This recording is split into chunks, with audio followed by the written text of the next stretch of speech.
Hola, ¿qué tal? Este es un nuevo programa de Resumen Latinoamericano que como todas las semanas emitimos desde Argentina para todo el mundo.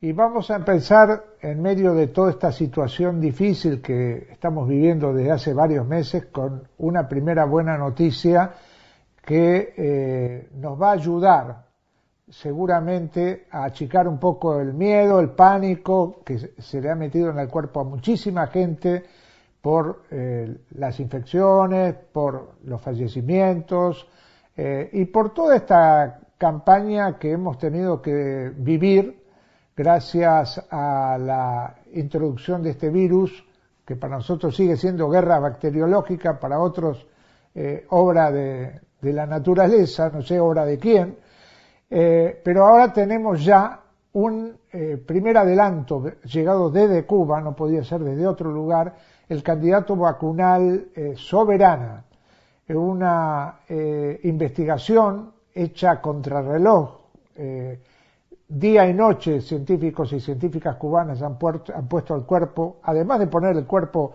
en cada una de las brigadas médicas, para sacar adelante este candidato vacunal, así lo llaman ellos. Es una vacuna que ya se ha experimentado con animales, que quienes han trabajado en esto han sido los primeros que se la han inyectado, como demostrando que tienen confianza en el producto que están desarrollando, con todo cariño, con todo amor, como hacen las cosas los cubanos y cubanas, y que a partir del 11 de septiembre ya hay 676 personas que van a ser inyectadas con esta vacuna, 676 primero y después otros 200, para tener cuanto antes esta vacuna, que esta sí va a ser solidaria, no como las que prometen otros.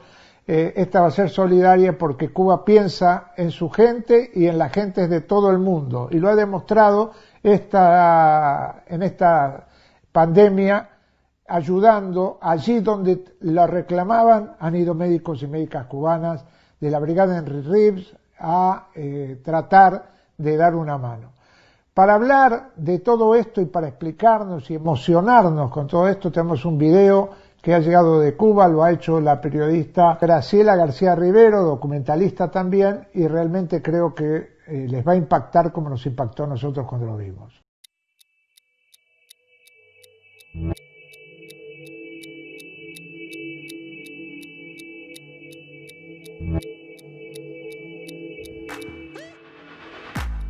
La pandemia a nosotros nos sorprende en el mes de febrero, y en el mes de febrero continuábamos haciendo un grupo de ensayo clínico que estábamos trabajando en nuestros candidatos vacunales. Ahí identificamos que hay un candidato vacunal, una vacuna que nosotros tenemos, que es la vacuna antimeningocócica, que tiene la capacidad de potenciar el sistema inmune de manera potente y que podía tener un impacto en el decursar de la enfermedad, sobre la base de mejorar las defensas de los organismos de las personas.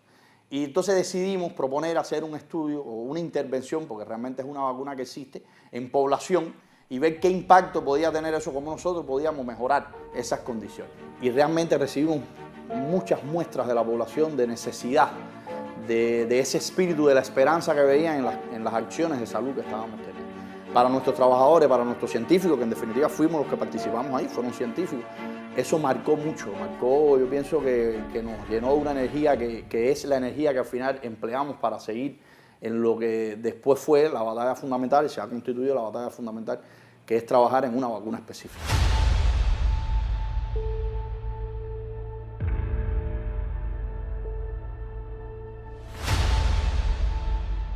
El 19 de mayo, cuando le presentamos al presidente lo que pensábamos que íbamos a hacer a la vacuna, y nosotros salimos ahí dispuestos a que teníamos que cambiar muy rápido, en 3 días, 22 de mayo. Y posteriormente logramos motivar al equipo de manera tal de que cada cosa, o sea, de que el equipo tuviera la capacidad de mirar hacia el futuro y adivinar lo que pudiera ser un problema en un momento determinado, adivinar lo que pudiera generar pérdida de tiempo en un momento determinado y cuáles eran los riesgos que teníamos que asumir. O sea, teníamos que asumir riesgos técnicos. Riesgos técnicos quiere decir hacer algo hoy que no tocaba hoy, que tocaría dentro de un mes, pero tener la visión de que con lo que íbamos teniendo una idea, como iba avanzando, podíamos arriesgarnos a hacer algo y adelantarlo. Hubo un grupo importante de científicos del instituto que trabajábamos plataformas para vacunas que nos sirvieron de base para buscar nuevos candidatos contra esta enfermedad. Y de ahí surgen varios proyectos en la institución basados ya en plataformas conocidas que teníamos de vacunas anteriores, como Amengo, como neumococo, como hemófilo, que son las que estamos siguiendo en la búsqueda de este candidato vacunal. Esas plataformas, al ser plataformas conocidas, al ser plataformas seguras, nos dan ventajas sobre la base de avanzar mucho más rápido en el tiempo. Ahí entonces se definió, a partir de un análisis muy profundo, de cuál iba a ser el tipo de vacuna que nosotros íbamos a apostar. Nosotros estamos apostando una vacuna fundamentalmente, lo que hemos llamado vacunas moleculares, que son, digamos, que las vacunas típicas que existen, donde hay una molécula que es la que tiene la información importante para lograr la protección, y esa molécula, en este caso es una molécula que es una proteína, se pone en el contexto de nuestras plataformas, y si eso funcionaba, pues entonces íbamos a tener posibilidades. Nuestros 4 proyectos se basan, el primero, en la plataforma tecnológica de la vacuna Amengo, que es la misma vacuna antimeningocócica que probamos y que estudiamos en la intervención de los municipios anteriores. Ese era el primer proyecto. El segundo proyecto pasa a partir de plataformas que tenemos que intentan buscar una mayor durabilidad de la respuesta.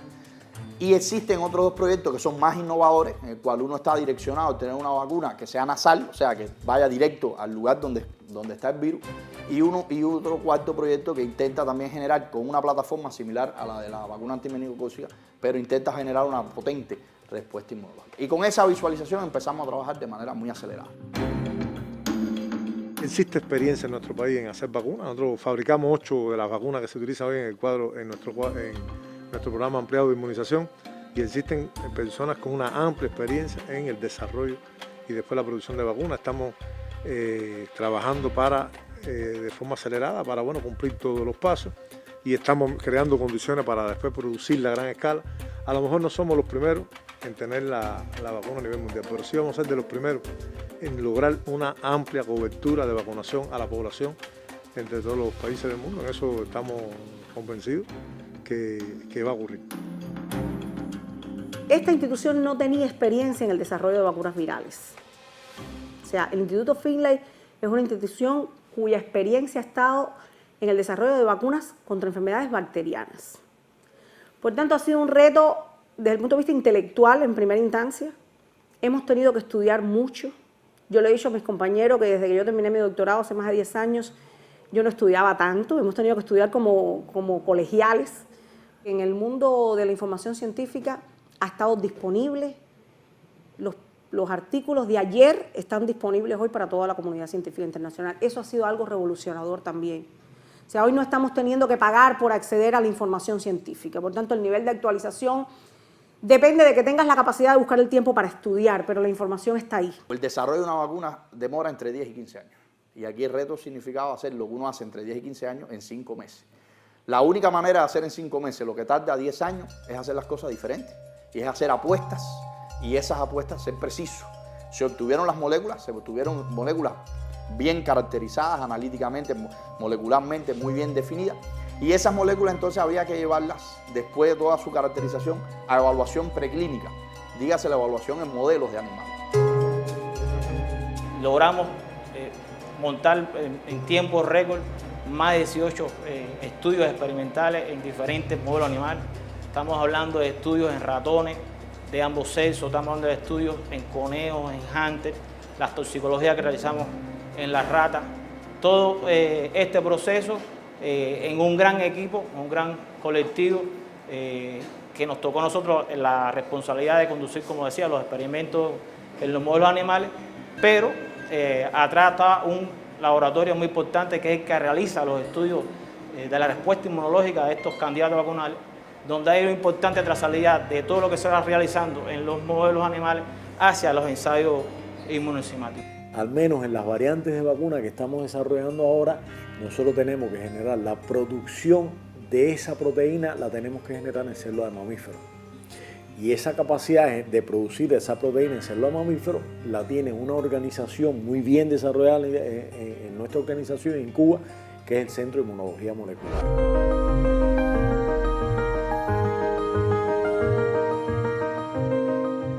El Centro de Inmunología Molecular es un centro que se ha dedicado desde hace más de 25 años a la producción de anticuerpos monoclonales para el tratamiento de cáncer y otras enfermedades crónicas no transmisibles, y también la producción de proteínas recombinantes complejas para hacer vacunas.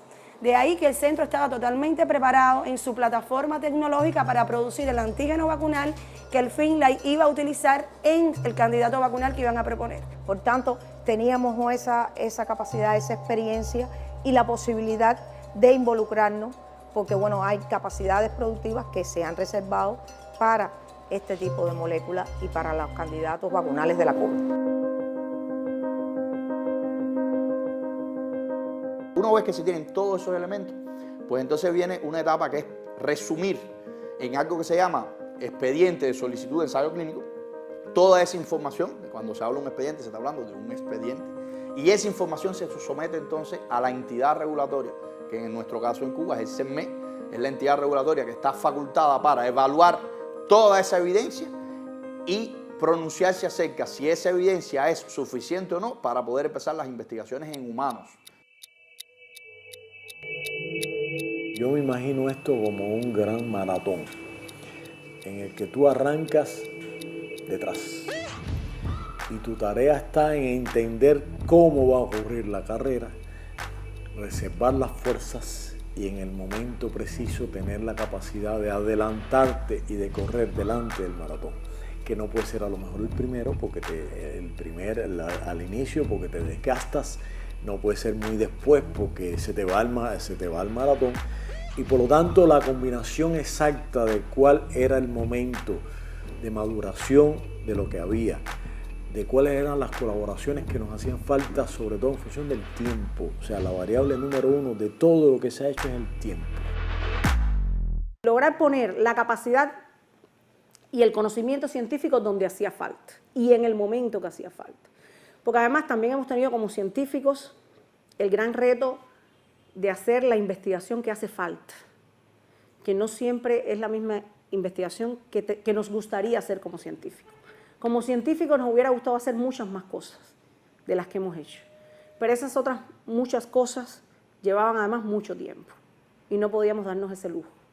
O sea, la situación que tiene el país hoy necesitaba justamente lo que hemos logrado hacer, que en 3 meses de intenso trabajo hemos logrado poner una idea científica en un bulbo de vacuna.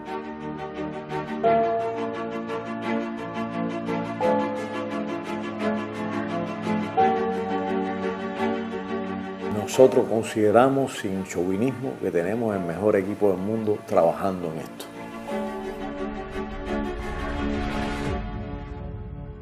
Una vacuna está lista para ensayos clínicos, una vacuna tiene que transitar por un ensayo clínico fase 1, por un ensayo de seguridad, es lo primero. En segundo lugar, tiene que transitar por un ensayo clínico fase 2, donde uno demuestra la inmunogenicidad, o sea, la capacidad de la vacuna de inducir una respuesta inmune.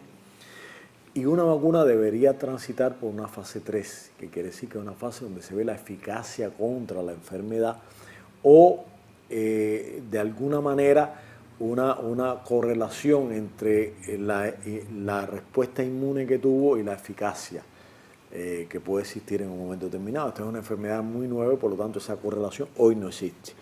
Por lo tanto se está pidiendo que algunas empresas, se está pidiendo que las vacunas que estén más adelantadas en una fase 3 de ensayo clínico. Sí. Nosotros estamos con la autorización para iniciar la fase 1 que inicia antes que termine el mes de agosto, y por lo tanto nosotros sí tenemos diseñado que la fase 1 debe empezar a moverse y nosotros debemos empezarnos a movernos a la fase 2 en algún momento de la primera quincena de septiembre.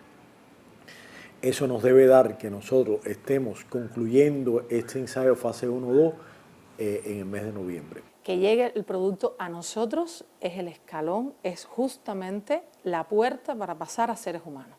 Es la prueba de oro, es la prueba que nos va a decidir que ya tenemos un producto.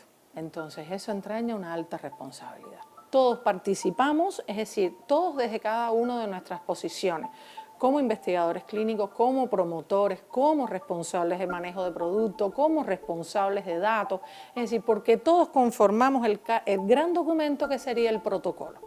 Ese protocolo va a encauzar, va a decirnos cómo lo vamos a hacer. La fase de evaluación clínica es imprescindible, pero si no hay un buen diseño de producto, el ensayo clínico puede estar en términos de diseño y de ejecución muy bien. Si el producto no es bueno, si la idea científica no está bien concebida, si la apuesta de investigación no está bien hecha, el éxito no va a estar garantizado. Aquí no ha habido noches, no ha habido fines de semana, no ha habido nada.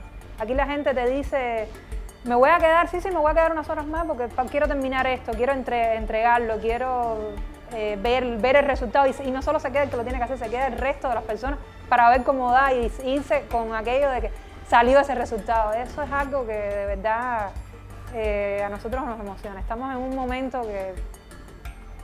que realmente yo no pensé que lo iba a vivir nunca. Yo soy de formación farmacéutica y en mi carrera, que es ciencia farmacéutica, el 80% de las profesionales, de las graduadas son mujeres. Por lo tanto, estamos acostumbrados a trabajar con mujeres. Y en ese sentido, este proyecto no ha sido diferente. O sea, tenemos la suerte de contar con muchas mujeres talentosas, muchas mujeres dedicadas y muchas mujeres que le están poniendo vida y corazón a que este proyecto realmente salga adelante. Todavía estoy en esa etapa en que digo, estaré soñando, es realidad. Yo creo que la primera vez que vimos los bulbos todos en una reunión, todo el mundo se paró y aplaudió. Nadie se lo tuvo que decir, todo el mundo dice, ¡ah, el bulbo, míralo ahí! De emocionarnos en ver que una placa de lisa coge color, como no nos emocionábamos a lo mejor, porque es la rutina que hacíamos todos los días. Y estar esperando todos a ver que da un resultado y la gente llamando y cómo va y ya tienes un resultado, realmente esa presión, esa tensión, esa emoción del científico de lograr algo ha sido algo que nos ha marcado en esta etapa. La mayoría de los programas de vacunación en el mundo se hacen para niños y por tanto nosotros estamos acostumbrados a trabajar para niños, para lactantes, para niños muy pequeñitos. Toda esa experiencia realmente ha sido muy importante porque aunque las vacunas tienen que empezar probándose primero en los mayores, en los adultos, al final vacuna preventiva al fin debería inmunizarse lo más temprano posible cuando nace un ser humano.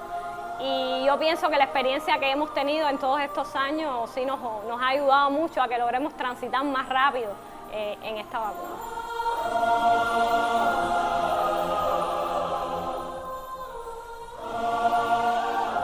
Todos los niños para los que hacemos vacunas son nuestros niños. Yo no he podido tener hijos por las circunstancias de la vida, no pierdo la esperanza todavía. Pero todos los niños para los que trabajamos también son mis niños. Y así trabajamos por ellos. Misión cumplida con cosas pendientes, pero al menos cumplida por el empeño y por la indicación, porque nos han dado creo que el momento. Creo que cada uno es responsable del momento histórico que vive, del lugar de donde es,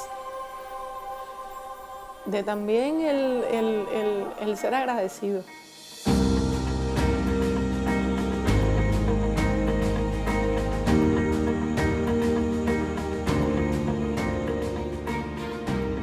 Nosotros tomamos la decisión hace hoy 15 días de vacunarnos, los 3 líderes del proyecto.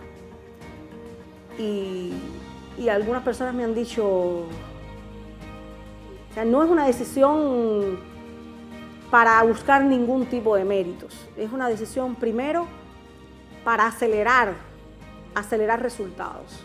O sea, el que nosotros hoy sepamos que 3 científicos tomaron la decisión de vacunarse y estamos viendo en ellos lo que va a pasar después en los ensayos clínicos, también nos hace ver que el camino es correcto. Decidimos el día 28 de julio vacunarnos. No podemos decir que tenemos una vacuna, no podemos decir que la vacuna va a proteger, eso no es posible, para eso hay que hacer con todo el rigor la investigación, pero sin duda tenemos un resultado que nosotros muy personalmente es la expresión del yo soy fiel de cada uno de nosotros en función de por lo que lo hicimos. Tomamos esa decisión sobre todo por saber que que estábamos contribuyendo a hacer algo grande. Yo pienso que esa es la esencia de lo que hemos hecho. Hemos hecho algo grande. Y yo pienso que estamos haciendo historia. Y que esta institución, una vez más, está haciendo historia.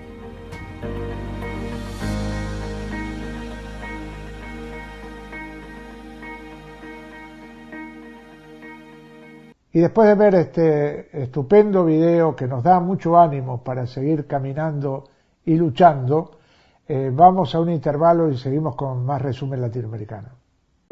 En Banco Credicop nos conectamos con Credicop Móvil. Así, transferimos, pagamos, chequeamos, todo desde el celu. Bájate la aplicación, sumate a Credicop Móvil. Banco Credicop Cooperativo, la banca solidaria.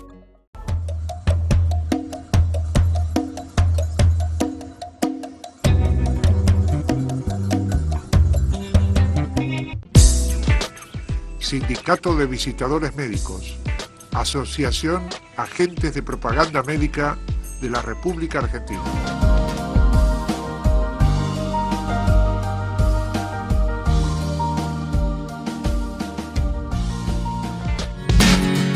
Asociación de Trabajadores del Estado, Central de Trabajadores Argentinos.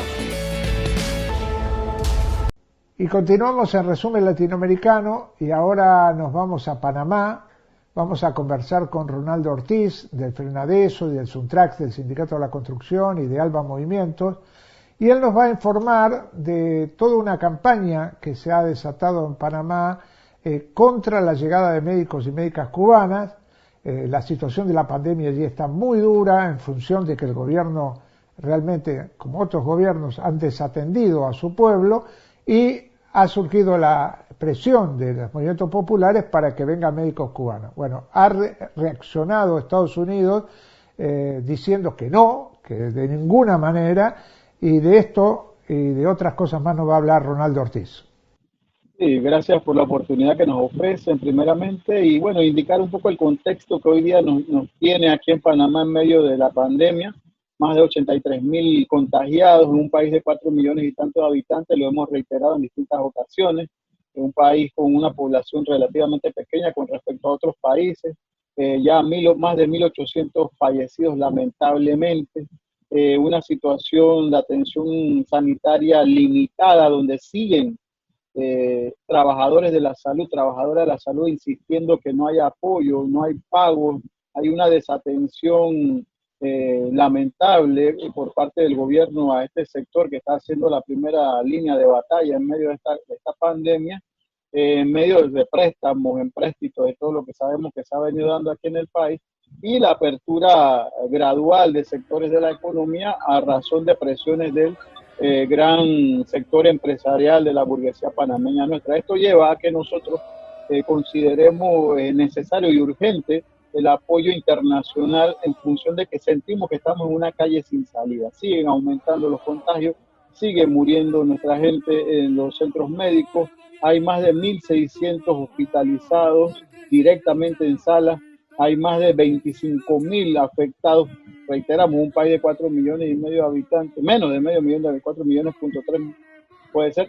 Entonces eso nos lleva a hacer esta solicitud y también entendiendo que el gobierno debe de asumir su responsabilidad que no ha hecho como consideramos. Entonces esto llevó a nuestra campaña, de hecho estamos recolectando firmas por estos espacios virtuales que hay, porque estamos en un callejón sin salida.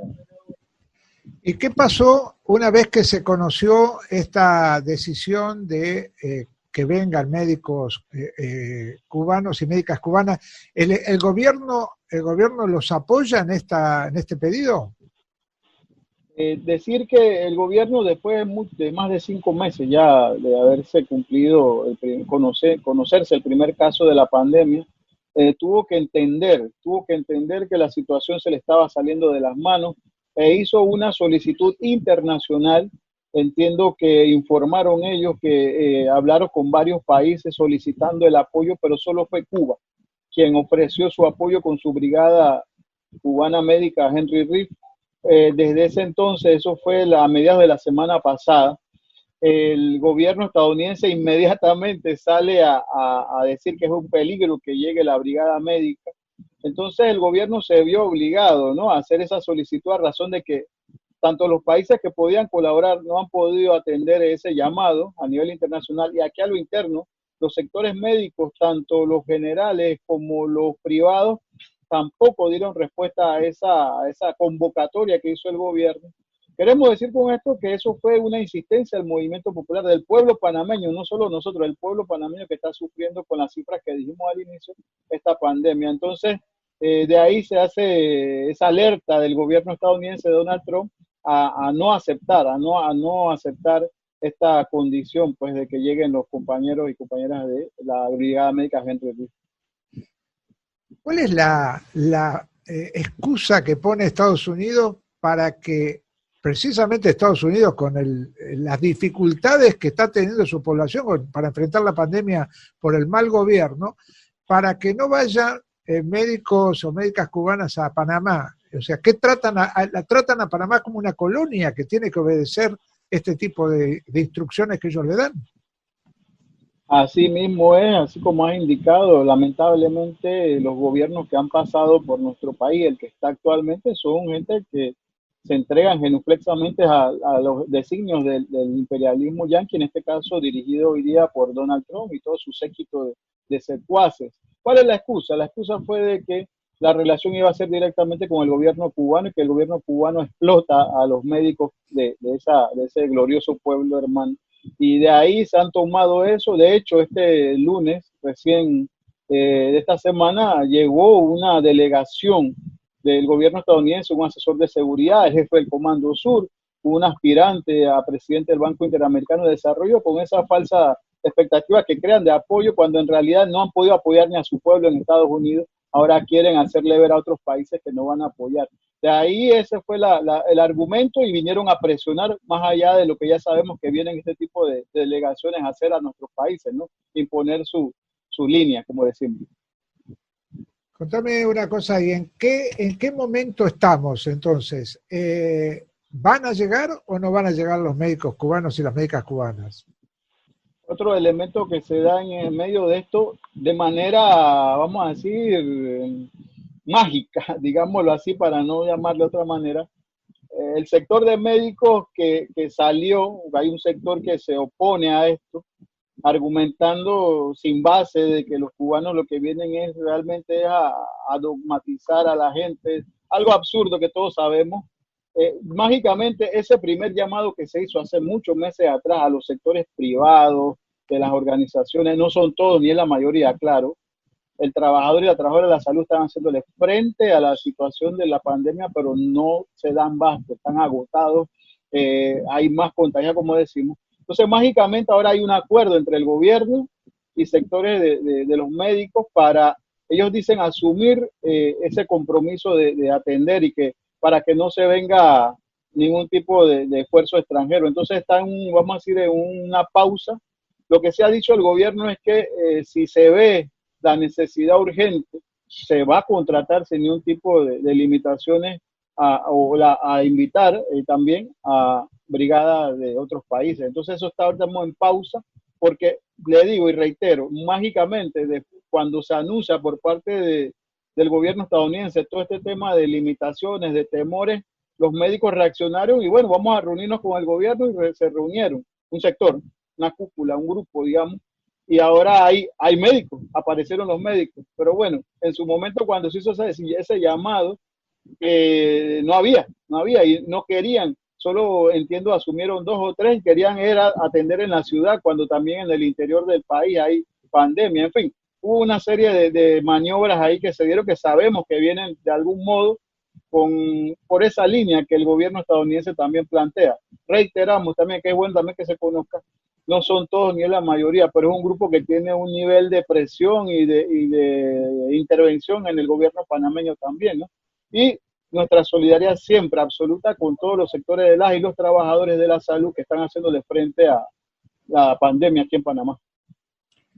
Bueno, Ronaldo, muchísimas gracias por el informe y seguiremos atentamente esto, que se repite en otros países, o sea, la presión norteamericana contra gobiernos que asumen sumisamente que prácticamente son una colonia a pesar de que el pueblo piensa totalmente diferente. No, antes que termine, agradeciéndote el espacio brevemente, lo que vinieron a hacer los gringos fueron esto. Uno, a plantear posiciones sobre temas nacionales, o sea, el injerencismo sigue y aún más fuerte, temas de corrupción, temas de lavado de dinero, que al final son ellos mismos los que están en eso, todos lo sabemos, el tema de Venezuela, el tema de China, para limitar esa relación que hay Panamá-China, y obviamente de alguna manera, vamos a decir, disfrazada, el tema de Cuba. Ya lo habían tirado anteriormente, solo lo vinieron a ratificar. Pero eso fue lo que vinieron a hacer, o sea que siguen en su plan, después se fueron a Colombia, como todos sabemos, y a seguir insistiendo en el plan de Venezuela. Pero nosotros dignamente hicimos nuestro llamado y nuestra protesta para hacer ver que sí requerimos apoyo internacional y que Cuba salva vidas. Y de esta manera, después de escuchar a Ronaldo Ortiz desde Panamá, vamos a despedirnos hasta la próxima semana con más Resumen Latinoamericano.